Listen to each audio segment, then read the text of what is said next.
السلام علیکم ورحمۃ اللہ وبرکاتہ۔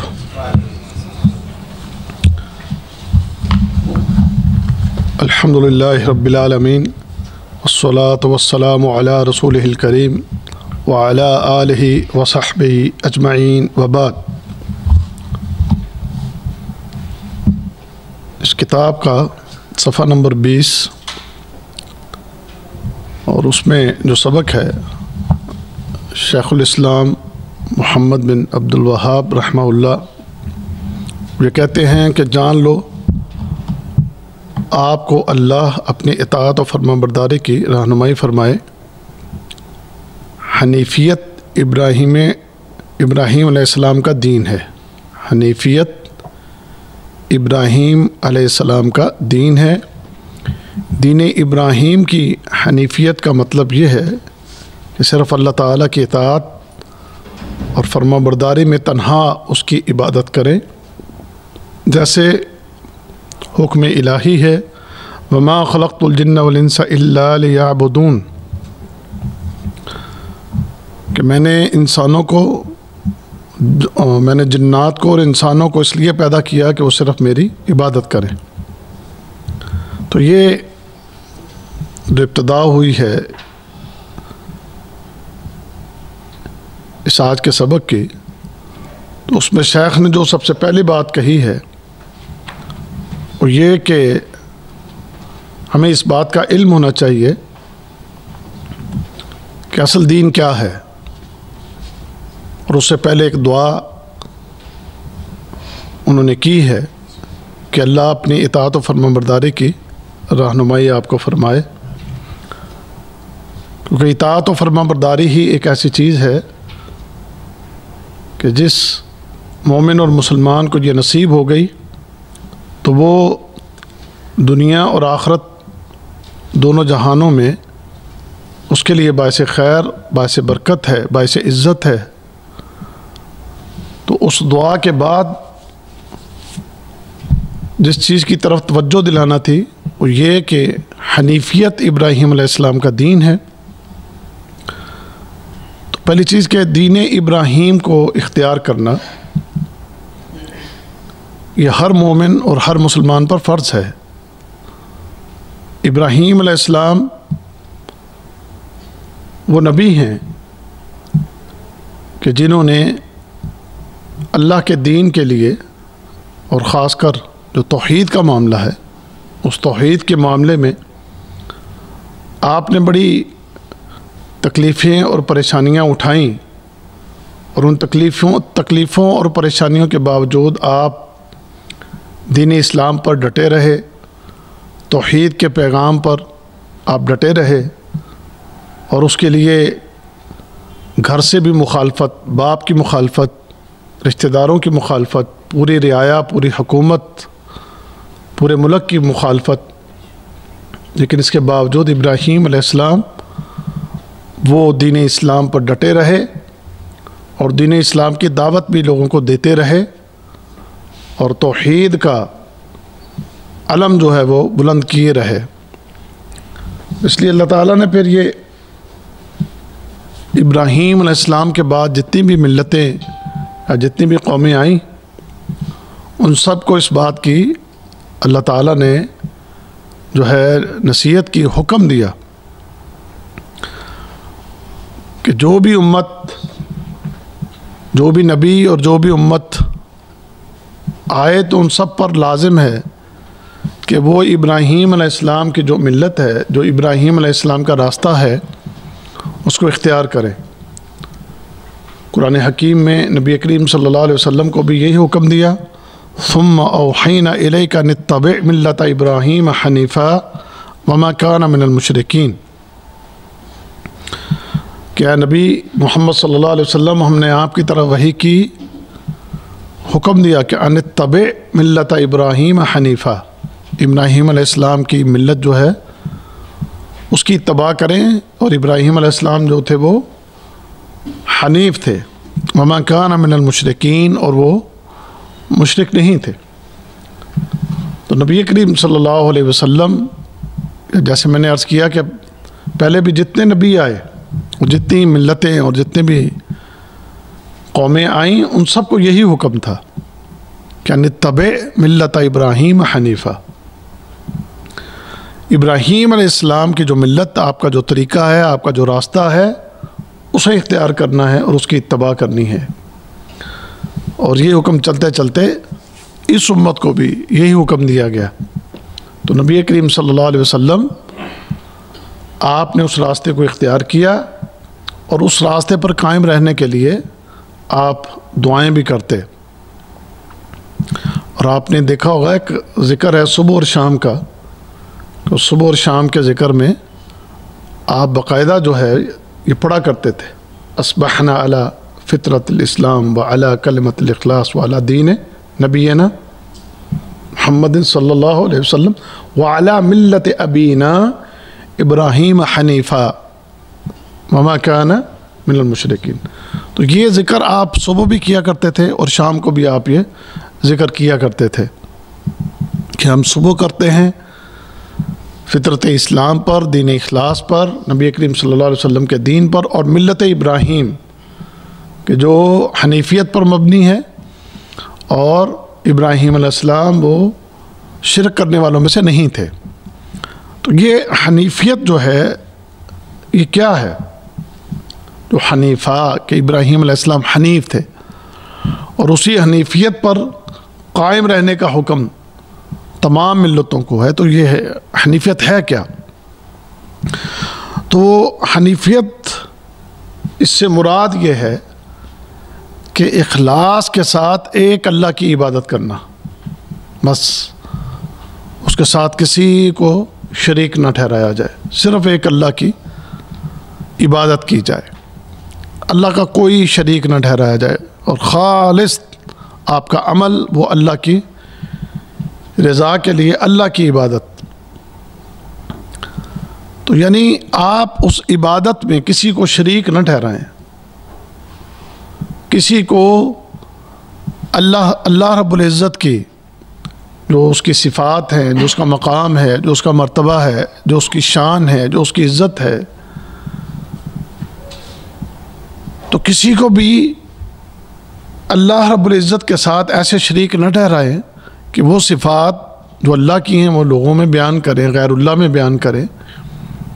اور اسی طرح جس طرح اللہ کی عبادت کی جاتی ہے ایسے غیر اللہ کی عبادت کی جائے، عبادت کا کوئی چھوٹا حصہ، کوئی بڑا حصہ کسی بھی شکل میں غیر اللہ کو شریک کیا جائے، نہیں۔ تو اللہ کی عبادت، اور جتنے بھی باطل دین ہیں یا جتنے بھی باطل معبود ہیں ان سب کا انکار، ان سب سے کنارہ کشی اختیار کرنا، کیونکہ ابراہیم علیہ السلام نے یہی کیا تھا کہ آپ نے اپنی قوم کو واضح طور پر یہ پیغام دیا کہ جن کی تم عبادت کرتے ہو، جن کو تم پوجتے ہو، ان کی میں قطعاً عبادت نہیں کروں گا۔ ان سب کا انکار، ان سب سے بیزاری، ان سب سے برات کا اعلان۔ یعنی صرف یہی نہیں کہ آپ اللہ کی عبادت خالص ہو کر کریں، بلکہ اس کے ساتھ جو باطل دین ہے اور جو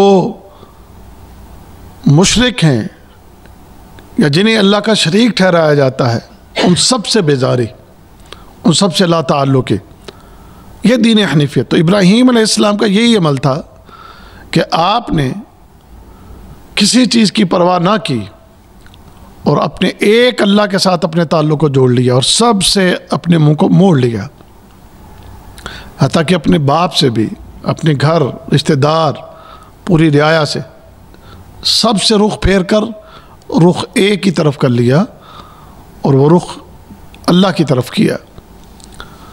تو یہ کہ پوری توجہ اور یکسوئی کے ساتھ اپنے اللہ کی طرف متوجہ ہونا۔ شیخ الاسلام ابن تیمیہ جو ہیں وہ کہتے ہیں کہ حنیف اس شخص کو کہتے ہیں جو سب کو چھوڑ کر صرف اللہ رب العزت ہی کے حکم پر جمے اور ڈٹے رہنے والا ہو، اور حنیفیت دراصل اللہ کی خالص اطاعت کرتے ہوئے اسی پر ڈٹے رہنے کا نام ہے۔ اللہ تعالیٰ سے محبت کرنا، اس کے لیے خاکساری اختیار کرنا اور اس کے ساتھ کسی کو شریک نہ ٹھہرانا، اسی معنی کو شامل ہے. یعنی یہ ہے حنیف کہ اس نے اپنے آپ کو تمام لوگوں سے ہٹا کر اپنے آپ کو اس ایک اللہ کی طرف جو ہے اپنی توجہ کر لی اور اسی پر جم گئے اور اسی پر ڈٹ گئے, اور اللہ تعالیٰ سے محبت اور اللہ کے سامنے عاجزی, خاکساری, انکساری اختیار کرنا اور پھر اس کے ساتھ کسی کو شریک نہ ٹھہرانا. یہ علامہ ابن تیمیہ رحمہ اللہ جو ہیں انہوں نے یہ تعریف کی ہے حنیفیت کی. تو حنیفیت کے بعد پھر جو اگلا پیغام ہے وہ یہ کہ وَمَا خَلَقْتُ الْجِنَّ وَالْإِنسَ إِلَّا لِيَعْبُدُونَ. پہلی بات تو انسان اور جنات ان کی پیدائش کا مقصد کیا ہے, کہ تمہیں کیوں پیدا کیا گیا ہے. دنیا میں اس زمین پر یہ ایک طویل سلسلہ انسانیت اور اسی طرح جنات کی جو ایک نسل چلی آ رہی ہے اور قیامت تک یہ سلسلہ چلے گا. تو یہ دنیا میں آنے کا اصل مقصد کیا تھا یا کیا ہے؟ صرف دنیا, مال, کاروبار, تجارت, گھر بار, دنیاوی ضروریات, دنیا کی چمک دمک اور دنیا کا سٹیٹس, دنیا کے اندر علو اور بلندی, کیا یہ مقصد ہے؟ نہیں, کہا کہ یہ نہیں مقصد. مقصد کیا ہے؟ وَمَا خَلَقْتُ الْجِنَّ وَالْإِنسَ إِلَّا لِيَعْبُدُونَ. تمہاری تخلیق کا جو اصل اور بنیادی مقصد ہے وہ یہ کہ تم اللہ تعالیٰ کی عبادت کرو. انسان بھی ہیں اور جنات بھی ہیں, دونوں کے اوپر یہ لازم ہے. اپنی جو تمہاری دنیا کی ضروریات ہیں وہ بھی آپ پوری کرو. ظاہر بات اس کے بغیر تو آپ چل ہی نہیں سکتے. پیٹ میں کچھ ہوگا تو عبادت کرنے کے لیے طاقت ہمت پیدا ہوگی. جسم بھی ڈھانکنا ضروری ہے, پیٹ بھرنا بھی ضروری ہے, رہنا ہے اس کے لیے گھر بھی ضروری ہے, ایک جگہ سے دوسری جگہ جانا سواری بھی ضروری ہے. ٹھیک ہے, وہ ساری ضروریات اپنی دنیا کی تم پوری کرو, لیکن اس کو ترجیح نہ ہو کہ وہی تمہارا زندگی کا مقصد بن جائے,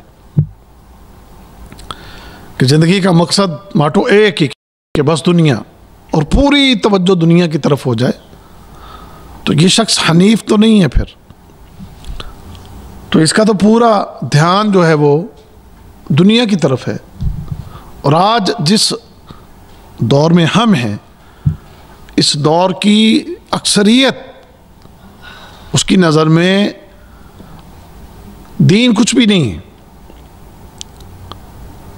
دین کے لیے جینا, دنیا اور آخرت کو ملا کر اس کی فکر رکھتے ہوئے جینا, یہ نہیں ہے. بلکہ آج 100 میں سے اگر میں یہ کہوں کہ 80-90% لوگوں کی فکر جو ہے وہ دنیا ہی کی طرف مرکوز ہے, اور دنیا ہی کے لیے فکر مند ہے, اور دنیا ہی کے لیے بھاگ دوڑ چل رہی ہے.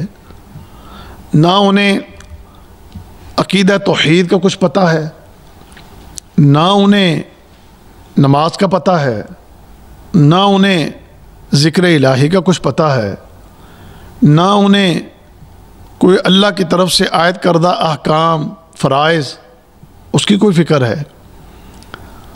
اگر کوئی فکر ہے تو وہ سب سے زیادہ, آپ دیکھیں اس کی ٹینشن سب سے زیادہ کیا ہے؟ اس کی سب سے زیادہ ٹینشن وہ اپنی اس دنیا کے بارے میں ہے. جب وہ چھوٹی عمر میں ہیں تو سب سے زیادہ فکر سکول کی ہے, سکول کے بعد کالج کی ہے, کالج کے بعد یونیورسٹی کی ہے.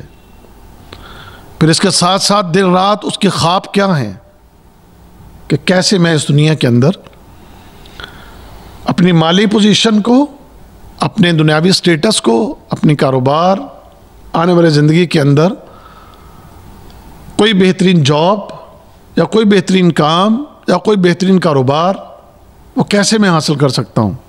اپنی اس تعلیم کے ساتھ اس کی یہ زیادہ فکر رہتی ہے. پھر تعلیم ختم ہو گئی, پھر جاب ہے, پھر جاب کے بعد شادی ہو گئی, پھر اب شادی ہونے کے بعد اس کی زیادہ فکر اپنے ذرائع آمدن بہتر کرنا، کاروبار بہتر کرنا، جاب ہے تو اس میں آگے نکلنا، بیوی کو خوش رکھنا، بیوی کے ساتھ گھر والوں کو، ماں باپ بہن بھائی ان کو بھی خوش رکھنا، یا نہ بھی رکھے تو بیوی کو اکیلی کو خوش رکھنا، وہ فکر ہے، پھر اس کے لیے ہی دن رات فکر، پھر بچے ہو گئے، پھر بچوں کی فکر ہے. تو یہ سلسلہ کرتے کرتے کرتے کرتے ایک دن پھر موت کا فرشتہ آ جاتا ہے اور یہ انسان اس دنیا سے رخصت ہو گیا. اور دامن میں کیا لے کر آیا ہے؟ نمازیں کتنی ہیں، روزے، حج، زکوٰۃ، عبادات، اطاعت الہی کیا ہے اس کے پاس؟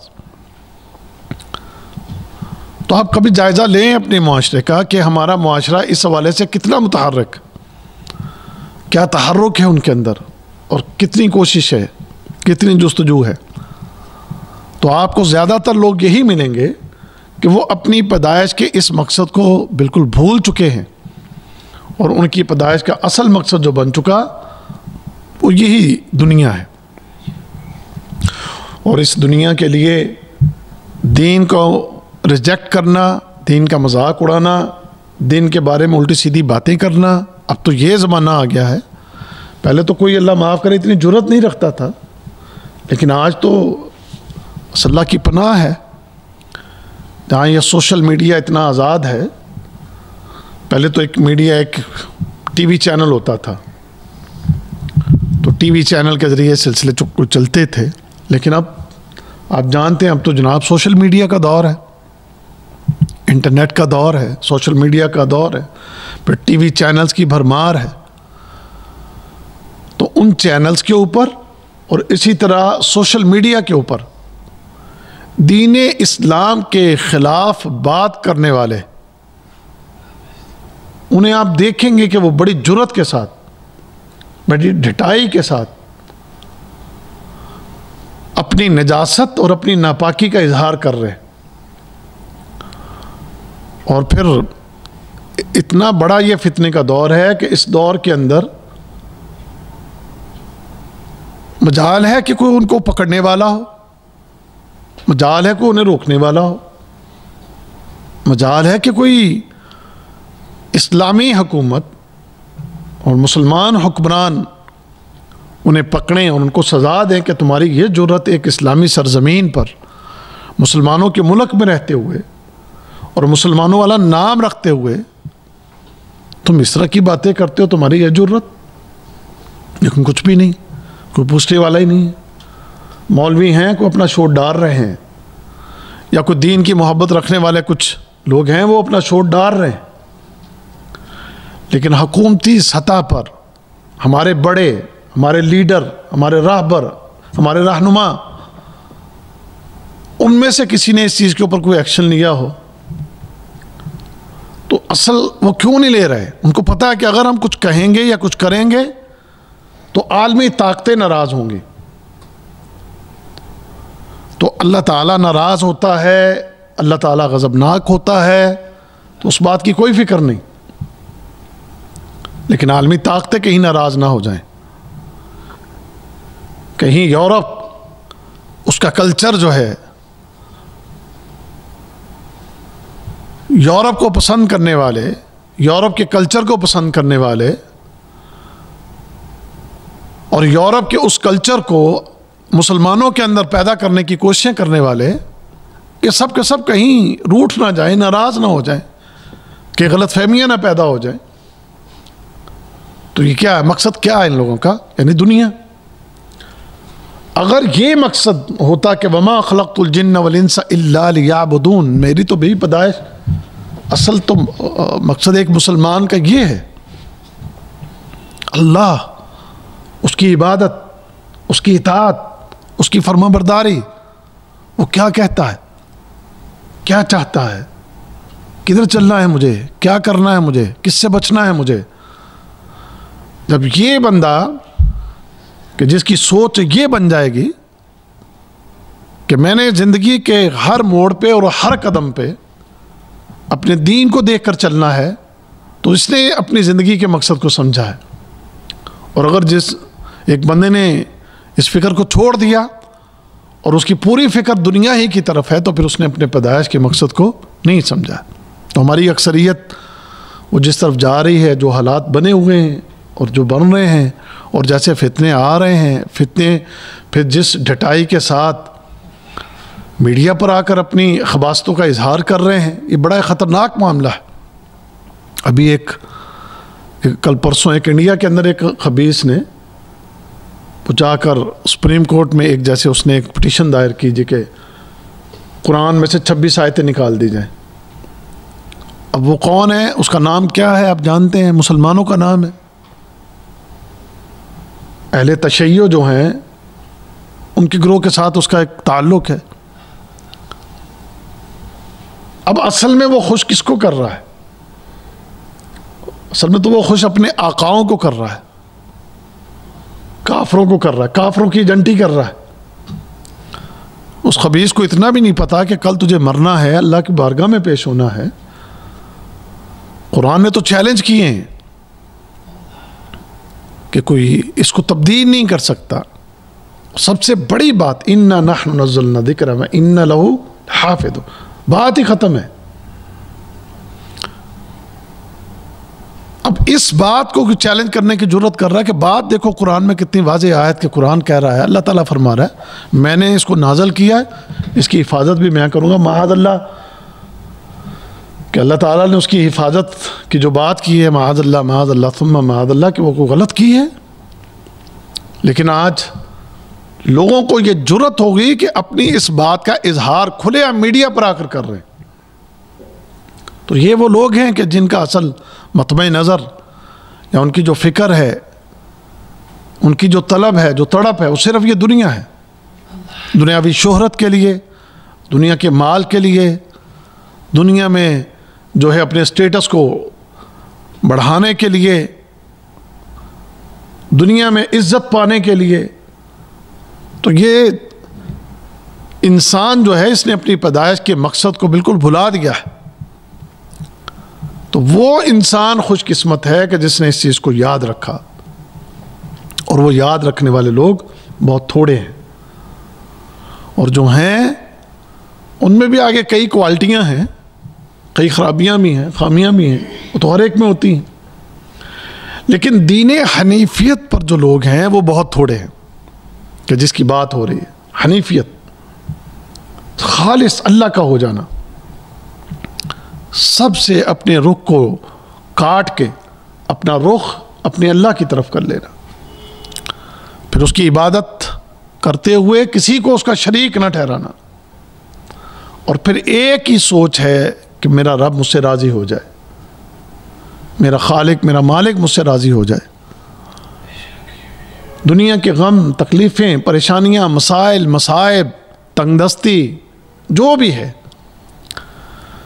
وہ اپنی جگہ پر، لیکن میرے اور میرے رب کے تعلق میں کبھی کوئی کمی اور کمزوری نہ آئے، تو پھر وہ انسان اس نے اپنے زندگی کے مقصد کو سمجھ لیا، اور وہ اپنے رب کی عبادت میں پھر لگا رہتا ہے۔ پھر اللہ تعالیٰ بھی اس کو استقامت دیتا ہے، اور یہاں تک کہ اس کی موت اس حالت میں ہوتی ہے کہ آسمان سے پھر ایسے ہی لوگوں کے لیے پھر یہ بلاوا آتا ہے کہ یا ایتھا النفس المطمئنہ ارجعی الی ربک راضیۃ مرضیہ فادخلی فی عبادی وادخلی جنتی، یہ ان لوگوں کے لیے۔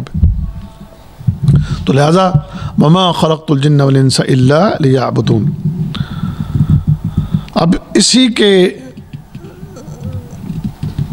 ضمن میں ایک دوسری جو اہم بات ہے وہ یہ کہ لیعبدون، یہ ہے کہ میری صرف عبادت کریں۔ ایک تو مقصد یہ کہ اللہ کی عبادت، اور دوسری بات کہ عبادت صرف اللہ کی، کسی اور کی نہیں۔ شرک کی گنجائش نہیں ہے کہ کوئی بندہ مشرک ہو، شرک کرے، شرک کی قطعاً کوئی گنجائش نہیں ہے۔ اگر ایک بندہ وہ عبادت بھی کرتا ہے اور ساتھ شرک بھی کرتا ہے تو پھر اس کی عبادت اللہ کے ہاں قبول نہیں ہے۔ بالکل اسی طرح کہ جس طرح ایک بندہ کہے میں نماز پڑھتا ہوں لیکن میں وضو نہیں کرتا، تو وضو کے بغیر نماز نہیں ہے، طہارت کے بغیر نماز نہیں ہے، تو اسی طرح توحید کے بغیر عبادت نہیں ہے۔ اگر توحید نہیں ہے تو پھر کوئی عبادت نہیں ہے۔ تو چاہے کتنے ہی اپنے آپ کو علامہ، فہامہ، پیشوا، پیر، امام، جو مرضی کہے،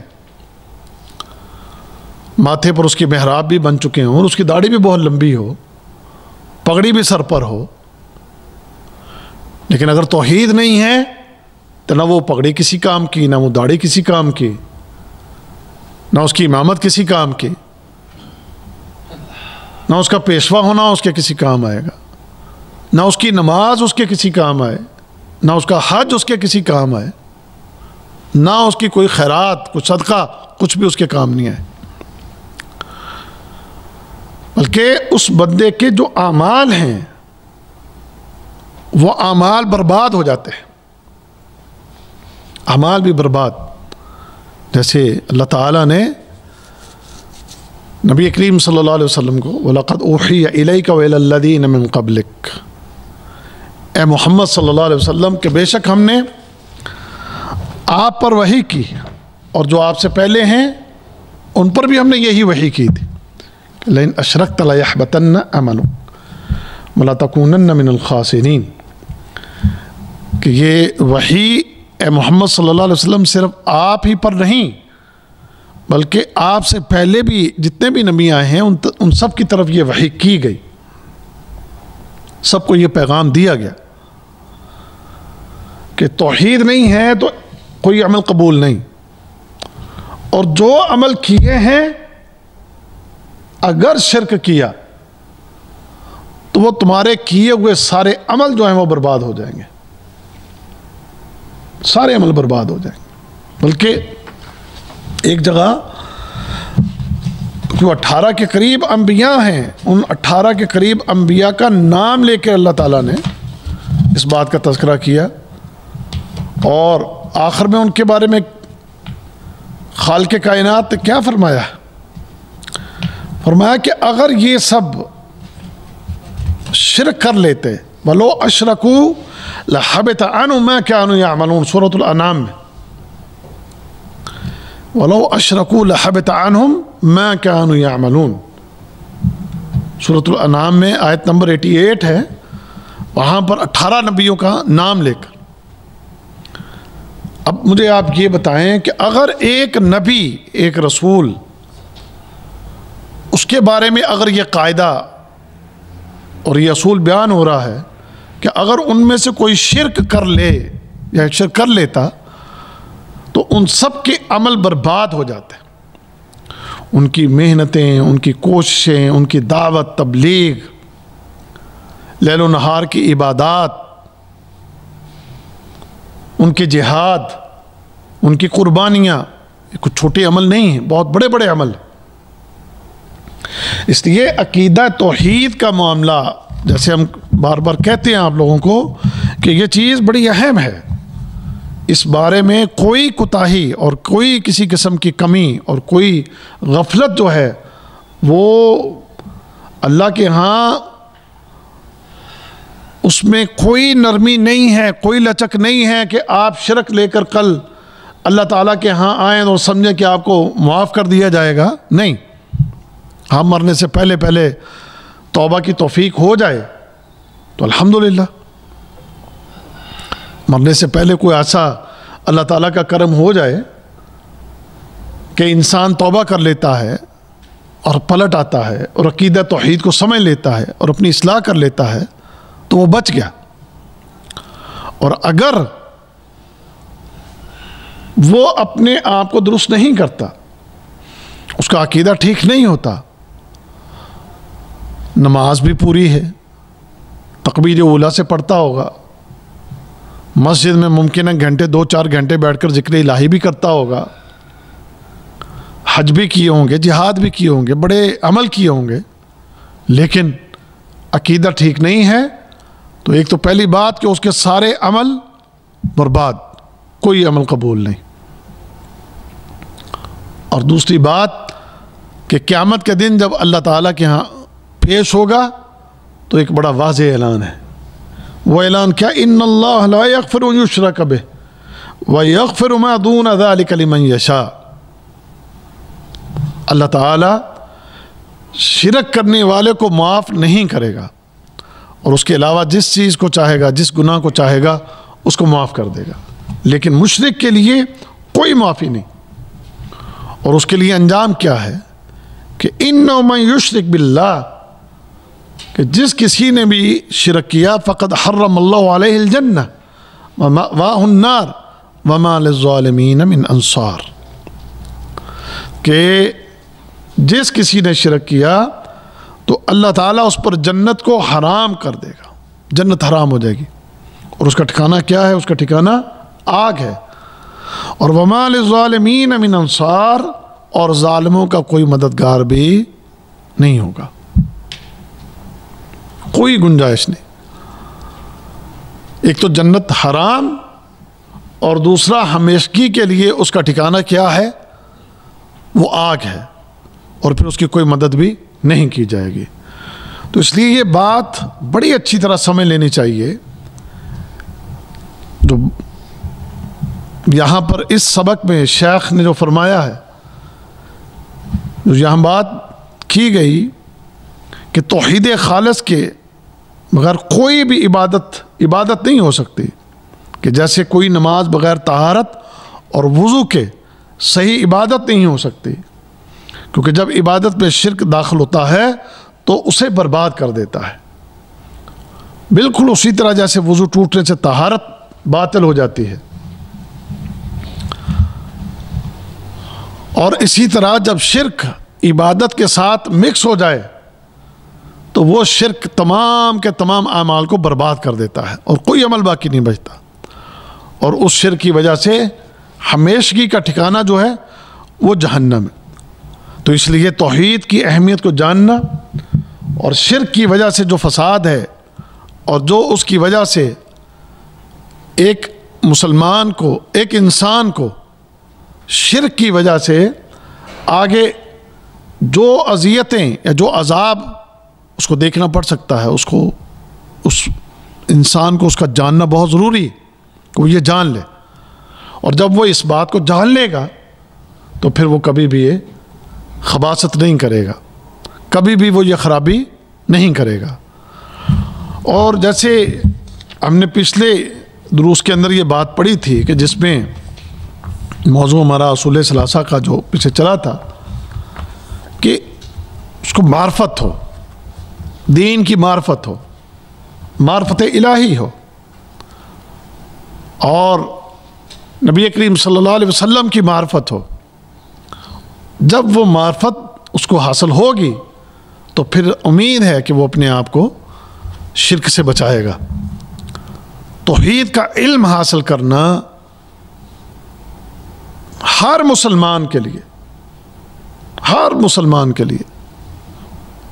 لازم ہے، فرض ہے. کیونکہ جب یہ توحید کا علم نہیں ہوگا تو اس کا پھر لازمی نتیجہ ہے کہ وہ دنیا میں زندگی کے کسی موڑ پر بھی وہ اپنے آپ کو شرک کی وادیوں میں لے جا سکتا ہے. توحید کا علم بچپن سے ہی اگر ملنا شروع ہو جائے تو وہ بڑا پختہ ہو جاتا ہے. اس کے دل اور دماغ میں وہ باتیں جب راسخ ہو جائیں تو پھر الحمدللہ آگے جا کر کوئی خرابی نہیں ہوتی. اور کتنے ہمارے لوگ ہیں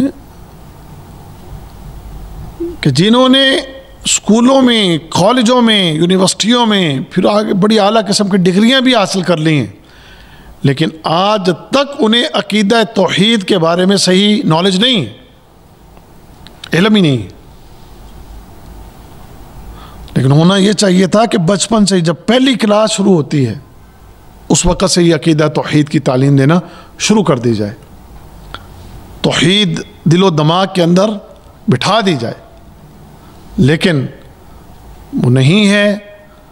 لوگ یونیورسٹیاں پڑھ کے باہر آ گئے، ڈاکٹر بن گئے، انجینئر بن گئے، اور حالت یہ ہوتی ہے کہ آپ ان سے توحید کے بارے میں کوئی بات کریں تو وہ الٹا آپ سے الجھ پڑیں گے، لڑ پڑیں گے، اور آپ پر فتوے لگا دیں گے. آپ کو کافر تک بنا دیں گے. آپ توحید کی دعوت دے رہے ہوں گے